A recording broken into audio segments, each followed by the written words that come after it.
अस्सलाम वालेकुम। I am Mohammad Wasim Shakir और जो topic chapter number first basic concept first year chemistry का जो पहला चैप्टर है उसका एक टॉपिक जो आज हम डिस्कस करने जा रहे हैं वो है relative atomic mass.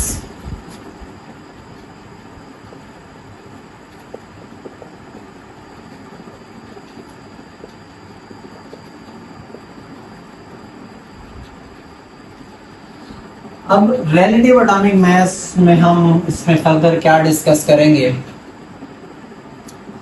Relative atomic mass में पहली चीज जो हम डिस्कस करेंगे वो होगी, सी लाजमी बात है, डेफिनेशन होगी।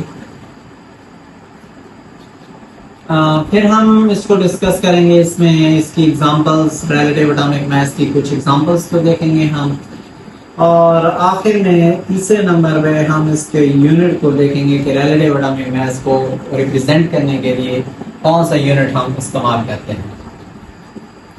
तो रिलेटिव एटॉमिक मास का जो टॉपिक है उसको स्टार्ट करने से पहले थोड़ी सी एक एनालॉजी मैं आपको समझाना चाहूँगा जो कि इसी टॉपिक के रिलेटेड है। हम जब शॉप पे जाते हैं और हम कहते हैं कि मैं मिसाल दे रहा हूँ कि हम शॉप पे जाते हैं और कहते हैं कि मुझे 5 किलो चीनी चाहिए, तो दुकानदार क्या करता है, पुराने दौर में, आजकल तो डिजिटल वो जो बैलेंस है, वेट बैलेंस, वो आ गए हैं, लेकिन अगर पुराने दौर में आप जाएं, थोड़ा सा पुराना दौर क्या, थोड़ा सा अरसा आज से पीछे चले जाएं 4 या 5 साल पहले, तो वो तराजू हुआ करते थे जिसमें क्या है कि वो एक साइड पे वेट रखता है और दूसरी साइड पे आपको चीनी डालना स्टार्ट करता है। एक साइड पे 5 kg वाला वो वेट रख देता है और दूसरी साइड पे वो चीनी डालना स्टार्ट कर देता है। जब भी वो तराजू के जो दोनों साइड्स हैं वो एक दूसरे के बिल्कुल क्या आ जाती हैं, बराबर आ जाती हैं, तो वो हमें दे देता है कि ये 5 किलो चीनी हो गई। बिल्कुल इसी तरह अगर आप एटम का मास मेजर करना चाह रहे हैं, तो अब एटम का मास आप उस तरह तो मेजर कर नहीं सकते कि आप एक साइड पे वेट रख लें और मेजर कर दें, क्योंकि एटम का तो बहुत छोटा है, एटम बहुत स्मॉल पार्टिकल है, तो उससे तो आप मेजर कर नहीं सकते, ना ही आप केजी में मेजर कर सकते हैं एटम के मास को। तो उसके लिए क्या फिर उसके लिए ये हल निकाला गया कि आप एक स्टैंडर्ड के तौर पर एक एटम को, एलिमेंट को लेंगे, एक स्टैंडर्ड एलिमेंट होगा, उसके मुकाबले में आप क्या करते रहेंगे, दूसरे एलिमेंट का जो मास है वो आप मेजर करते रहेंगे। वो जो स्टैंडर्ड एटम लिया गया, वो स्टैंडर्ड एटम एलिमेंट जो था वो था कार्बन 12, यानी कार्बन 12 के मुकाबले में आप एलिमेंट को क्या करते रहें, उसका मास जो है वो मालूम कर सकते हैं। तो आते हैं अपने टॉपिक की तरफ। बिल्कुल रिलेटिव एटॉमिक मास क्या होता है, इसकी डेफिनेशन को हम देखते हैं। तो आप इसको कह सकते हैं, इस तरह डिफाइन कर सकते हैं कि is relative atomic mass is the mass of an element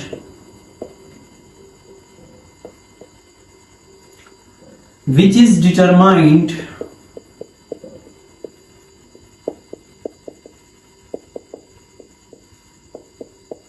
by comparing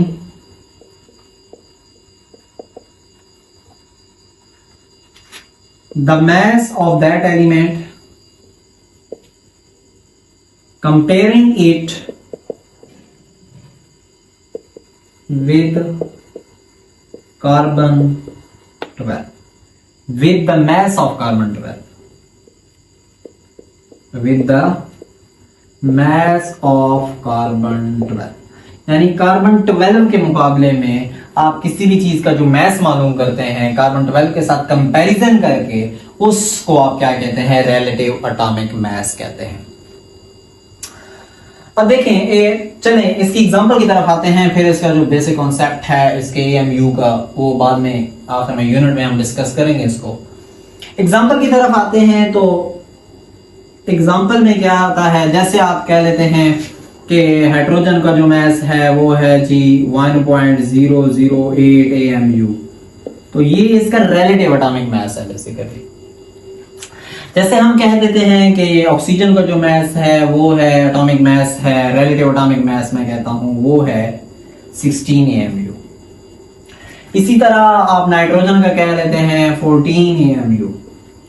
तो ये जो सारे हैं ये AMU में 1.008 AMU, 16 AMU और 14 AMU, ये सारे हैं रिलेटिव एटॉमिक मैसेज। ये ऑक्सीजन का है, ये नाइट्रोजन का है, ये हाइड्रोजन का है।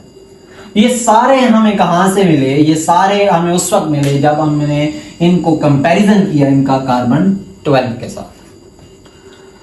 तो आते हैं इसके यूनिट की तरफ। अब यूनिट क्या है इसका यूनिट जो है, जो मैं रिप्रेजेंट कर सकता हूं एक एग्जांपल्स में, AMU। AMU स्टैंड फॉर होता है atomic mass unit. Atomic mass unit. अब एटॉमिक मैस यूनिट क्या होता है, हम इसको किस तरह डिफाइन कर सकते हैं? एटॉमिक मैस यूनिट ये है कि अगर आपके पास, मैं मिसाल दे रहा हूं, ये है कार्बन 12 मेरे पास। इस कार्बन 12 के आप 12 हिस्से करें, 1 2 3 4 5 6 7 8 9 10 11 और 12, ये 12 हिस्से हो गए कार्बन 12 के। इन 12 हिस्सों में से ये जो एक हिस्सा है ये है आपका AMU, 1 AMU है। यानी AMU को आप इस तरह डिफाइन कर सकते हैं कि AMU is 1/12 of the mass of carbon 12। Carbon 12 का 1/12 कार्बन 12 का जो मैस है उसका 12वां हिस्सा, यानी कार्बन 12 को आप 12 हिस्सों में डिवाइड करें, उसका जो एक हिस्सा है वो क्या होगा? AMU होगा। अगर आपने ऑक्सीजन का मैस मालूम करना है, मैं मिसाल दे रहा हूं, ऑक्सीजन का मैस या आप नाइट्रोजन का मैस मालूम करना है, तो आप क्या करेंगे? एक साइड पे नाइट्रोजन एटम को रखेंगे, नाइट्रोजन, और दूसरी साइड पे आप क्या कर लेंगे? 1 2 3 4 5 6 7 8 9 10 11 12 13 और 14 आप AMU, कितने? 14 कार्बन के आप क्या रखेंगे? एटम रखेंगे, तब जाके, क्योंकि इसका जो मैस है वो है 14 AMU, तो जब ये आप कार्बन 12 के 14th आप यूनिट रखेंगे AMU, 14 AMU रखेंगे, तब जाके ये क्या होगा? इसके मुकाबिल, इसके बराबर हो जाएगा।